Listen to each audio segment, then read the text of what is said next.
बिहार मंथन में आपका हार्दिक स्वागत है।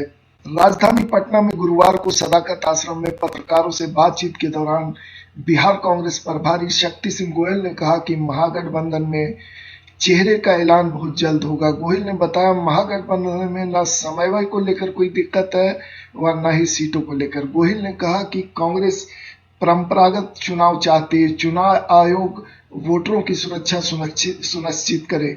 शक्ति सिंह गोहिल ने कहा कि महागठबंधन में कोई भेद नहीं है, सभी लोग दिल से एक है। महागठबंधन का बस एक ही लक्ष्य है, नीतीश कुमार की सत्ता को उखाड़ फेंकना। वह इसके लिए महागठबंधन में शामिल सभी दल एकजुट है। बिहार प्रभारी ने कहा कि बिहार में एनडीए शासन से जनता त्रस्त हो चुकी है। आज पटना सदाकत आश्रम में बिहार चुनाव समिति की मीटिंग हुई, जिसमें श्री शक्ति सिंह गोहिल जी, जो बिहार के कांग्रेस प्रभारी भी हैं, अपनी शिरकत दी और कई बातें कही जो तर्क संगत थी। कांग्रेस ने ज्यादातर सदस्यों ने चुनाव के वक्त आरजेडी की ओर से सीट शेयरिंग में धोखा देने का आरोप लगाया। वहीं शक्ति सिंह गोहिल ने सदस्यों को भरोसा दिलाया कि कांग्रेस इस बार सम्मानजनक सीटें लेगी। राजधानी पटना में चुनाव समिति की मीटिंग हुई। जानकारी के मुताबिक इस मीटिंग में बिहार कांग्रेस प्रभारी शक्ति सिंह गोहिल ने चुनाव समिति के सदस्यों को टास्क दिया है। कांग्रेस प्रभारी ने सभी सदस्यों को 20 जुलाई तक मजबूत सीटों और कैंडिडेटों की सही जानकारी उपलब्ध कराने का टास्क दिया है। जानकारी के अनुसार चुनाव अभियान समिति के सभी सदस्यों को एक एक जिले का प्रभार सौंपा जाएगा। सभी सदस्य हर एक जिले में पार्टी की स्थिति और कैंडिडेट के नामों का आकलन कर गोहिल को जानकारी सौंपेंगे। वहीं 20 जुलाई को फिर कांग्रेस चुनाव समिति की बैठक होगी। शक्ति सिंह गोहिल ने कहा कि जेडीयू और भाजपा के शासन में जनता त्रस्त हो चुकी है, बदलाव चाहती है। बिहार की जनता के झुकाव भावना के आधार पर प्रत्याशी का चयन करेंगे, सत्ता की राजनीति नहीं। कांग्रेस और महागठबंधन जनसेवा के साथ बिहार का गौरव पुनः स्थापित करने का प्रयास करेगी। प्रवक्ता माननीय श्री शक्ति सिंह गोहिल 12 फरवरी को ही श्री राहुल गांधी जी ने कहा था कि कांग्रेस आएगा, इसलिए आज से ही हमें लड़ना होगा, तभी कोरोना से लड़ पाएंगे। उस वक्त अगर राहुल गांधी जी की बात को गंभीरता से सरकार लेती तो हालात इतने खराब नहीं होते।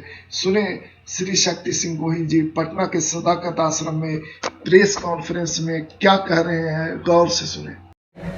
हमारे बिहार के प्रभारी शक्ति सिंह गोहिल साहब, हम लोग के अभिभावक लीडर सदानंद बाबू, हमारे अभियान समिति के अध्यक्ष सांसद सम्मानीय अखिलेश बाबू, हमारे विधायक शकील साहब, ब्रजेश जी, हरसू झा जी, वर्मा जी, अशोक बाबू, राजेंद्र राठौर जी और विधायक तिवारी जी, हमारे सामने बैठे हुए हमारे इलेक्ट्रॉनिक मीडिया के सभी बंधुओं, प्रिंट मीडिया के बंधुओं, आप सभी जानते हैं कि हमारे प्रभारी जी 3 दिन से बिहार में रहते अपने जितने कार्यकर्ता हैं, मीटिंग के रूप में भी और व्यक्तिगत रूप से भी, मतलब से हजारों व्यक्ति से 3 दिन के अंदर मिल चुके हैं और फीडबैक ले चुके हैं सारी। अब मैं ज़्यादा बात इन्हीं से सुनिए यार, और हम समझते हैं जो आप लोग इतना मेहनत करके यहाँ आए, इसके लिए हम आपको धन्यवाद देते हैं, स्वागत करते हैं और अपने प्रभारी शक्ति सिंह गोहिल साहब से आग्रह करते हैं, निवेदन करते हैं आपको संबोधित करें। जय हिंद। प्रेस और मीडिया के सभी साथियों, मेरे कांग्रेस परिवार के नेतागण,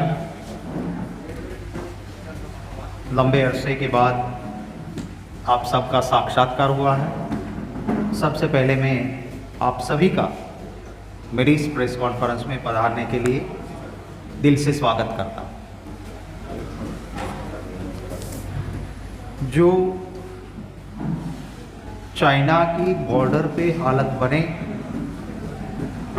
और बिहार रेजिमेंट के जवान, इस देश के जाबाज जवान 20 जवान शहीद हो गए। मैं सबसे पहले उन जवानों को हम सब की ओर से श्रद्धा सुमन समर्पित करता हूं। उनके परिवार को भी हम सैल्यूट करते हैं कि उनका जो स्पिरिट उन्होंने दिखाया, इस देश की सरहदों पे कभी आंच नहीं आएगी, वो लगता है। हमारे प्रदेश अध्यक्ष जी जब राहुल गांधी जी की चिट्ठी लेके गए, उन शहीद जवान के पिता ने कहा कि मेरा ग्रैंडसन है, मेरे बेटे का बेटा भी फौज में जाएगा और देश की हिफाजत करेगा। ऐसा बिहार का जो गौरव है उनका मैं दिल से अभिवादन करता हूं। विदेश नीति पे कांग्रेस ने कभी राजनीति नहीं की है। हमने हर वक्त, चाहे आतंकवाद हो, राष्ट्र का हित हो, विदेश नीति हो, उसमें हमने सरकार विरोधी दल की भी हो तो उसको हमने पूरा समर्थन दिया है। ये हमारा इतिहास रहा है। चाहे कारगिल का युद्ध हो, चाहे रघुनाथ मंदिर, अक्षरधाम, पार्लियामेंट, लाल किला पे आतंकवादियों का हमला हो, या भाजपा की अगुवाई वाली सरकार आतंकवादियों को गांधार भी छोड़ने गई, हमने राष्ट्र के हित को दल के हित से ऊपर रखा है। हम मांग करते हैं कि मोदी जी आप चाइना को लाल आंख दिखाइए, मेरे बिहार के जो जवान शहीद हुए हैं उनकी शहादत का बदला लीजिए। हम कंधे से कंधा मिलाकर आपके साथ हैं। आप मत घबराइए। आप तो चाइना का नाम तक नहीं लेते हो मन की बात में, क्यों डरना है? और क्या मेरा बिहार का जवान शहीद हुआ, उनकी शहादत के सामने तुम टिकटॉक एक ऐप चाइना की बंद करके वाहवाही कर लोगे कि मैंने बदला ले लिया? आप तो एक सर का 10 सर लाने की बात करते थे, तो 20 के 200 हुए। 200 ले आइए, नहीं तो कम से कम 20 तो मारिए उनके। हम साथ हैं आपके। हम मांग करते हैं कि बिहार रेजिमेंट के जवानों की शहादत में जो भारत सरकार का रवैया रहा है वो ठीक नहीं है। चाइना की ऐप बंद कर देने से बदला ले लिया हम नहीं कहेंगे। आप आगे बढ़िए, हम आपके साथ हैं। तो ये हमारी मांग है। एक बड़े ही नाजुक दौर से सब गुजर रहे हैं। ठनका जिसे गांव में हम कहते हैं, यहाँ वज्रपात भी कहते हैं शहरों में, उसकी वजह से काफ़ी लोगों की जानें गई हैं। मैं उन परिवारों के प्रति भी अपनी संवेदना व्यक्त करता हूँ। कोरोना की महामारी चल रही है। हमारे कुछ पत्रकार बंधु भी संक्रमित हुए हैं, कोरोना से पॉजिटिव पाए गए हैं। हमारे विधायक आनंद शंकर जी भी कोरोना पॉजिटिव पाए गए हैं। मुख्यमंत्री जी के परिवार के एक सदस्य वो भी कोरोना पॉजिटिव, चीफ मिनिस्टर खुद क्वारंटाइन हुए हैं। मैं इन सब के लिए शुभकामनाएं व्यक्त करता हूं कि वो जल्दी स्वस्थ हो जाए और कोरोना की महामारी से आप सब और हर बिहारवासी को भगवान सुरक्षित रखे, ये मैं प्रार्थना करता हूं। मैं कुछ चीज़ें आपके सामने जो सच्चाई है वो रखना चाहता हूं। आज बिहार की जनता भाजपा और जेडीयू के कुशासन से त्रस्त बदलाव चाहती है और हमारे गठबंधन की ओर एक बड़ी आशा के साथ बिहार की जनता देख रही है। हमारे कंधों पे भी फर्ज है, हम बिहार के आवाम को एक पॉजिटिव एजेंडा के साथ सिर्फ शासन ले लेना नहीं, जन सेवा करना है, उस उद्देश्य के साथ एक अच्छा वायबल ऑप्शन जो जनता बदलाव चाहती है बिहार के लिए, उसको हम देने की पूरी कोशिश हम करेंगे। आप सबको याद होगा दुनिया में कोरोना का प्रकोप शुरू हुआ। शुरू में ही 12 फरवरी को राहुल गांधी जी ने कहा था कि कोरोना आएगा, आज से हम तैयारी करेंगे तो अब हम कोरोना से लड़ पाएंगे। 12 फरवरी को तब भारत सरकार के मंत्री भी मजाक उड़ाने लगे कि राहुल गांधी तो ऐसे ही पैनिक पैदा कर रहे, कुछ होना नहीं है। ट्रोल करने लगे सोशल मीडिया पे। अगर उस वक्त राहुल गांधी जी की बात को गंभीरता से लेते, देश के हालत ऐसे नहीं होते। इस देश में बड़ी बड़ी विकास की कोई भी चीज देख लो, उसकी नींव बनाने वाले में कहीं ना कहीं बिहार के मेरे श्रमिक परिवार के भाइयों बहनों का पसीना लगा है। कहीं चमकते कंगूरे भी देखते हो तो उसमें भी मेरे बिहार के श्रमिक का कहीं ना कहीं योगदान है। इन श्रमिकों की जो हालत सरकार ने की है, उसे बिहार की जनता कतई माफ नहीं करेगी। मध्य प्रदेश में कांग्रेस की सरकार गिरानी थी और भाजपा की बनानी थी, तो उस वक्त तक कोई चिंता नहीं की कोरोना की, लॉकडाउन नहीं हुआ। जैसे ही वहां शपथ समारोह हो गया, जैसे मोहम्मद तुगलक ने किया था दिल्ली से दौलताबाद और दौलताबाद से दिल्ली, उसी तरह फरमान आ गया कि जो जहां है वहीं रहे। भाइयों बहनों, कल से लॉकडाउन, महाभारत का युद्ध 21 दिन में जीता था, 18 दिन में, ये हम 21 दिन में जीत लेंगे। इस तरह की प्रधानमंत्री से कोई उम्मीद नहीं रखता है जो बिना सोचे समझे काम करे। और इसमें कौन परेशान हुआ? सबसे ज्यादा बिहार का श्रमिक परेशान हुआ। 24 मार्च को लॉकडाउन अनाउंस करा, तब सिर्फ पैसे वाले लोगों में कोरोना था। आप सब याद कीजिएगा, जो विदेश से आते थे और विदेश के आने वाले पैसे वाले लोगों के परिवार में था, किसी गरीब को कोरोना गरीब तक नहीं गया था। 24 मार्च की मैं बात करता हूं। अगर उस वक्त थोड़ा सा दिमाग इस्तेमाल करते या दूसरों की सलाह मानते और मोदी जी कहते कि लंबे अरसे तक लॉकडाउन होने वाला है, जो श्रमिक अपने वतन जाना चाहता है वो जाए, मैं मुफ्त में ट्रेनें दूंगा। उस दिन 12,615 ट्रेन थी, पैसेंजर ट्रेन। एक दिन में 20 मिलियन यानी कि 2 करोड़ लोगों को एक कोने से दूसरे कोने ले जाने की क्षमता थी। सिर्फ 3 या 4 दिन देते, हर श्रमिक अपने घर पहुंच जाता और बिना कोरोना वाला आता तो बिहार में भी कोरोना नहीं फैलता। हमने मांग की, फिर भी वो नहीं किया। और अगर मुफ्त ट्रेन देते तो खर्चा कितना होगा पता है आपको? जो ये पैकेज दिखा रहे हैं ना, उसका 0.40 माने आधा प्रतिशत भी खर्चा नहीं होता था। पैकेज जो देते हैं उसके अंदर गिने तो क्या मेरे बिहार के श्रमिक का ये अधिकार नहीं था? यहां से भाजपा के विधायक के बच्चों के लिए राजस्थान तक सरकार की गाड़ी जाती है और मेरे बिहार के श्रमिक के लिए व्यवस्था नहीं हुई। मैंने गुजरात में देखा है, दर दर की ठोकरें खा रहे थे, दाने दाने पे मोहताज थे लोग। मुझे फोन आते थे, मेरी भी नींद खराब हो जाती थी, इतने कि बच्चे रो रहे हैं, सिर्फ ग्लूकोज के बिस्किट खिला के रात तो गुजार लिए, कल क्या होगा? और उसकी व्यवस्था वो नहीं करते थे। कांग्रेस के कार्यकर्ता, हमसे जो बन सकता था वो हमने किया। तो ये बिहार के श्रमिकों का अपमान बिहार वासी कतई माफ नहीं करेंगे। मैं आप सब से कहता हूं कि आप थोड़ा सा इन्वेस्टिगेटिव जर्नलिज्म करेंगे, कुछ इतिहास के पन्ने खोलेंगे तो आपको भी मालूम होगा कि बिहार का प्रभुत्व, बिहार का असर पूरे देश में बहुत बड़ा था।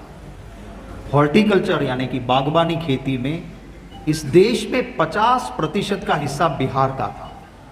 आप चीनी देखो या चावल देखो, बिहार डोमिनेट करता था। ये भाजपा और जेडीयू की सरकार बिहार को बर्बाद किया है। हम आएंगे, हमारा एक कॉमन मिनिमम प्रोग्राम होगा और बिहार के उस गौरव को फिर से हम लाएंगे।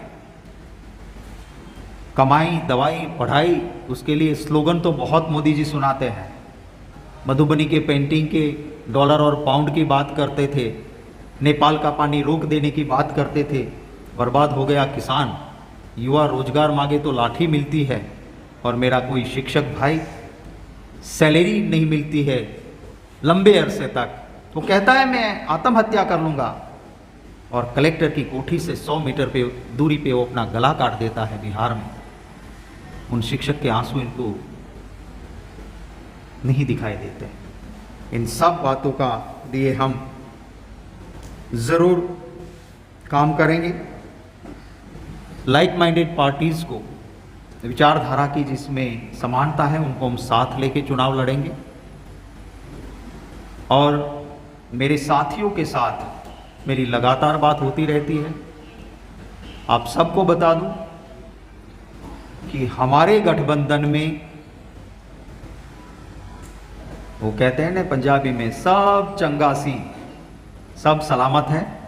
ना चेहरे की चिंता करेंगे आप लोग, ना किसी कोऑर्डिनेशन की चिंता करेंगे आप लोग। वक्त दिखाएगा कि हम बड़ी मजबूती के साथ एक साथ लड़ेंगे और अच्छा नतीजा लाएंगे। कुछ चीज़ें चुनावी रणनीति होती है, वो जब तक कैमरे के सामने नहीं कहनी होती है हम नहीं कहेंगे। आपको पूछना आपका अधिकार है, जवाब कितना देना वो मेरे हाथ में है। कुछ चीज़ें जब वक्त आएगा तभी आपको बताएंगे, पर हम एक पॉजिटिव एजेंडा के साथ हमारे साथियों के साथ तालमेल से आगे बढ़ेंगे। एनडीए में प्रॉब्लम ज़रूर है, और एनडीए की सबसे बड़ी पार्टी भाजपा का ये इतिहास रहा है कि जब ज़रूरत पड़ती है साथी के पांव पड़ते हैं, और ज़रूरत ख़त्म पड़ने पे भाजपा साथी का पांव नहीं काटता है, गला काटता है, पॉलिटिकल गला काटता है। महबूबा मुफ्ती जी हो या शिवसेना हो, ये सबसे बड़े एग्जाम्पल है उनके। अब पासवान जी का और नीतीश कुमार जी का आगे क्या होगा वो तो आगे आगे देखिए होता है क्या, यही मैं कहूँगा। आप सब आए, आपका धन्यवाद करता हूँ। मेरे लीडर्स जो कोई कुछ कहना चाहते हैं वो आपसे बात करेंगे, और उसके बाद आपके जो सवाल होंगे उन सवालों का हम ज़रूर जवाब देने की कोशिश करेंगे। Thank you very much. Shri Shakti Singh Gohil जो हमारे राज्यसभा के सदस्य निर्वाचित हुए, इसके प्रति हम लोग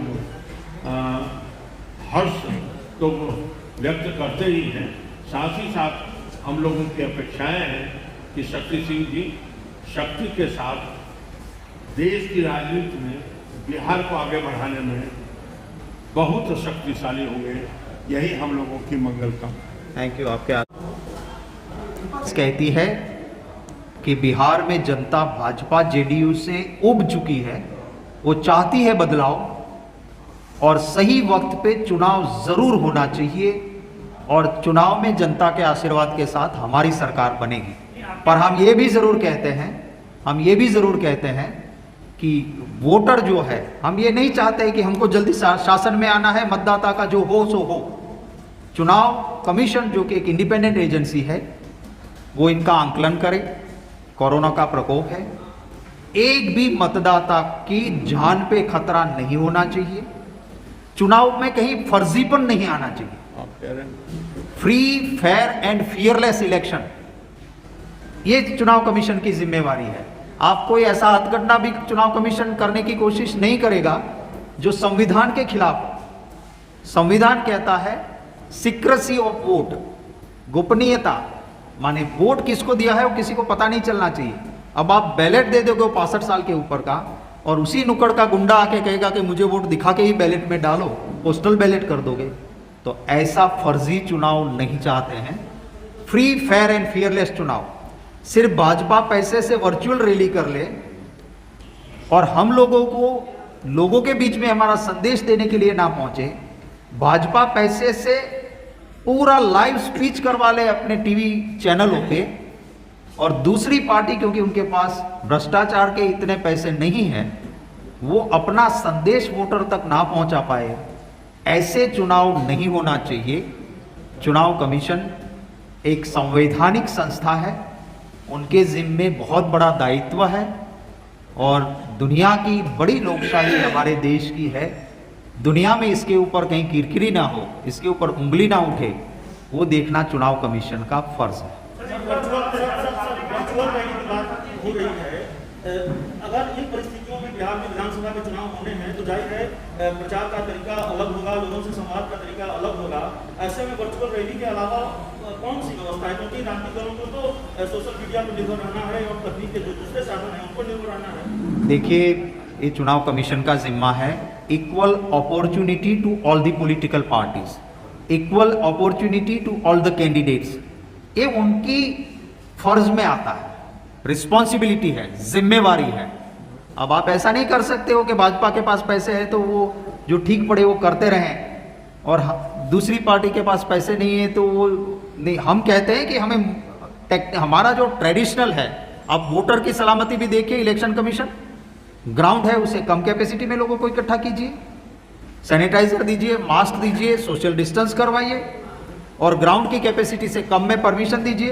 पर लोगों से संवाद तो हम करेंगे नहीं तो हमारी बात लोगों तक पहुंचेगी कैसे? तो ऐसा फर्जी चुनाव हम नहीं चाहते हैं। चुनाव जल्द से जल्द हो, सही वक्त पे हो, पर साथ ही साथ चुनाव ट्रेडिशनल तरीके से हमारी बात वोटर तक नहीं पहुंचे और हम चुनाव हो जाए या कोई ऐसे हथगंडे हो कि जिसमें फ्री फेयर फियरलेस और सीक्रेसी ऑफ वोट उनकी अनदेखी हो, ऐसा चुनाव हम नहीं चाहते। क्या आप चाहते हैं या कांग्रेस पार्टी चाहती है कि चुनाव से पहले चेहरा लेकर इलेक्शन में जाया जाए या फिर चुनाव के बाद? किसके इलेक्शन में? चेहरा सीएम का? हाँ बिल्कुल, देखिए हम मैंने कहा कि हमारे बीच में कोऑर्डिनेशन है। कल तेजस्वी भाई ने हमको डिनर पे बुलाया था, तो मैं, मदन भाई, सदानंद बाबू, हमारे सेक्रेटरी वीरेंद्र राठौर जी, अखिलेश सिंह जी, हम गए थे। कहते हैं हमारे गुजरात में अन्न बेगा तेना मन बेगा, माने जो साथ खाते हैं उनका मन भी साथ होता है, हमारा मन भी साथ है। जितना मांझी जी से बात हुई है, उन्होंने मुझे आज चाय पे बुलाया है, मैं शाम को उनके वहाँ चाय पे जा रहा हूँ। उपेंद्र कुशवाहा जी आज दिल्ली में हैं, उनका फ़ोन आया कि मुझे, हम मिलेंगे, बैठेंगे, बात करेंगे। तो राजनीति पे हमारा दिल से डायलॉग सबसे हो रहा है और मुझे पूरी उम्मीद है कि आप जो चेहरे की बात करते हो वो भी बिना दिक्कत के आपके सामने हम सब साथ बैठ के, आज मैं क्लियर हूँ, मेरे मन से मैं क्लियर हूँ कि क्या करना है, पर कहने के लिए मेरे साथियों के साथ बात करके मैं आपको बताऊंगा और जितना हो सकता है जल्द कहूँगा कि हम इस लाइन पे इस चेहरे के साथ ऐसे जा रहे हैं, वो एक क्लैरिटी करेंगे, पर उसका वक्त आज नहीं है, वक्त आते ही आपको बताऊंगा। जी सॉरी, एक के बाद एक। आपके नेता ने तय किया फैसले करने के 31 जुलाई के पहले करना है, तो उसके पहले कर देने की उनकी बात नहीं मानेंगे। देखिए मेरे नेता ने क्या कहा वो मेरे और मेरे नेता के बीच की बात है। आपके पास हाफ इंफॉर्मेशन है, फुल इंफॉर्मेशन नहीं है। नेता ने कब तक कहा है? ये मुझे कहा है और मेरे नेता का आदेश मेरे लिए होता है, उसका पालन होगा। कब तक? नवंबर तक कहा उन्होंने? वो उन्होंने जो मुझे कहा है उस हिसाब से होगा। कब तक टाइम से बताइएगा? Before election announcement of election, नवंबर तक। Before announcement of election.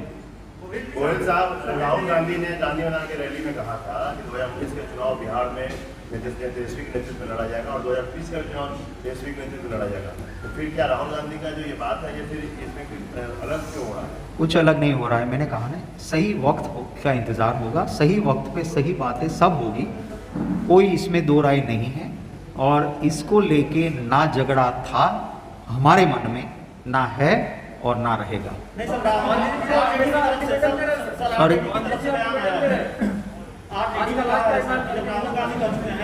Sorry, ये एक से दो तीन लोग बोलोगे तो मैं किसका सुनूं?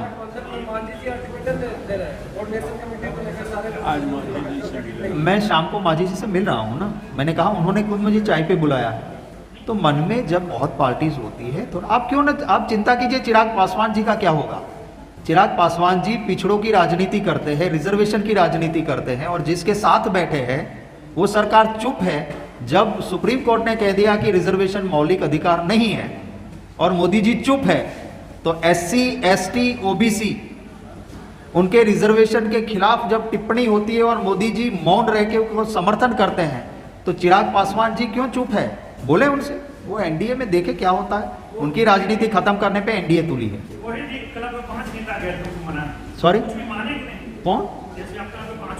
हम उनके वहाँ खाने के लिए गए थे, उन्होंने बुलाया था और खाना खा के आए हैं। मनाने के लिए किसी को घर में खाने के लिए नहीं जाते जी।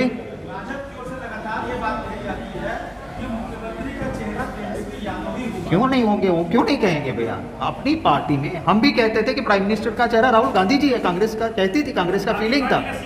तो जो हमारे साथ है, हमारे गठबंधन का चेहरा, मैं आपको कह रहा हूँ कि थोड़ा सा इंतजार कीजिए, कोई प्रॉब्लम नहीं है। हम आपको सारी चीजें और एक क्लैरिटी के साथ जाएंगे और कोई दिक्कत नहीं होगी। आज आप मुझसे जो बुलवाना चाहते हो वो नहीं मिलेगा। आप 10 बार पूछोगे तो जवाब यही रहेगा, सही वक्त पे बोलूंगा मैं।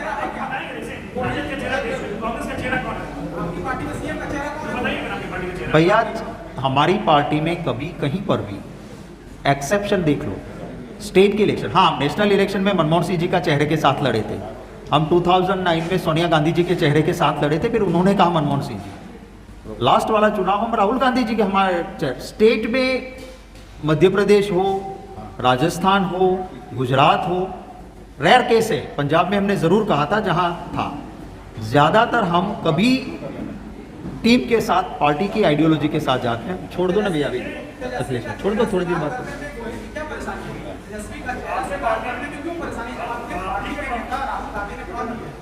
कोई परेशानी नहीं है, पर सभी साथियों को साथ लेना होता है, तो उसका एक वक्त होता है, और उस वक्त पे जो बात करनी होगी आपको निमंत्रित करेंगे, आप यहाँ पधारेंगे और मेरे मुंह से सुनेंगे कि हम क्या कर रहे हैं।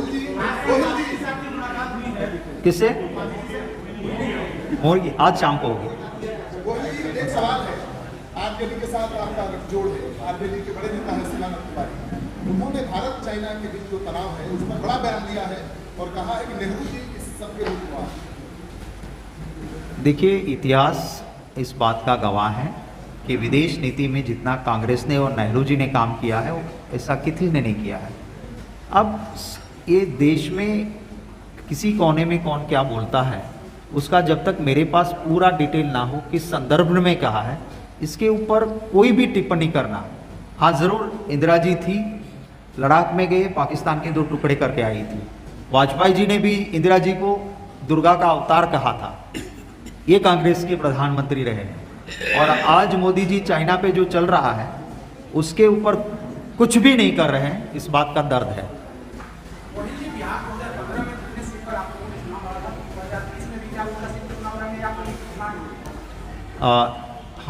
हमारी बात जो कितनी सीटों पे हम लड़ेंगे वो जब तक फाइनल नहीं होगा आपसे साझा नहीं करेंगे। अभी तक आपके पास कितना उम्मीदवार है? महागठबंधन के पास सारी सीटों पे उम्मीदवार, कांग्रेस के तभी अलग से करेंगे हम जब हमारी सीट हम फाइनल करेंगे।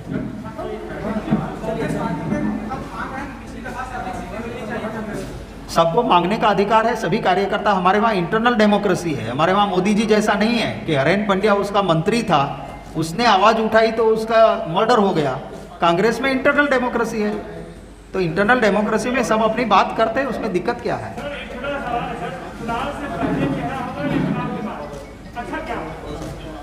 वो सबके साथ सबका ओपिनियन लेके जो अच्छा होगा हमारे लिए वो करेंगे। सॉरी, वो दल मिलके तय करते हैं। इस देश का इतिहास ये रहा कि सबसे छोटे दल का प्रधानमंत्री बने थे, पर यहाँ पर कोई गड़बड़ नहीं है। हमारा और आरजेडी का बहुत पुराना लंबा इतिहास रहा है। कोई कि आपकी हेडलाइन गलत साबित ना हो, इसलिए आप भी ये लिखिए कि हमारे वहाँ कोई प्रॉब्लम नहीं है, ताकि आपका जर्नलिज्म भी सही रहेगा। मैंने जर्नलिज्म किया है, इसलिए एज एक जर्नलिस्ट ब्रदर के नाते आपको कह रहा हूँ कि ये ज़रूरत नहीं है ऐसी हेडलाइन करने की जिसमें दम ना हो। हर चुनाव एक सबक होता है, हर चुनाव एक शिक्षा होता है, हर चुनाव से एक कुछ न कुछ ज्ञान प्राप्त होता है।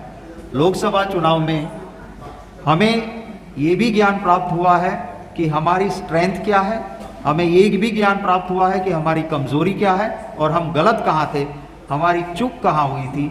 उन गलतियों को हम नहीं दोहराएंगे और हमारी स्ट्रेंथ जहाँ पे है उसको मजबूत करने का काम ज़रूर। आपकी बात सही है कि लोकसभा चुनाव से मुझे खुद भी ये ज्ञान की भूमि से काफ़ी ज्ञान मिला है और इस बार उस ज्ञान का मैं प्रयोग करूँगा।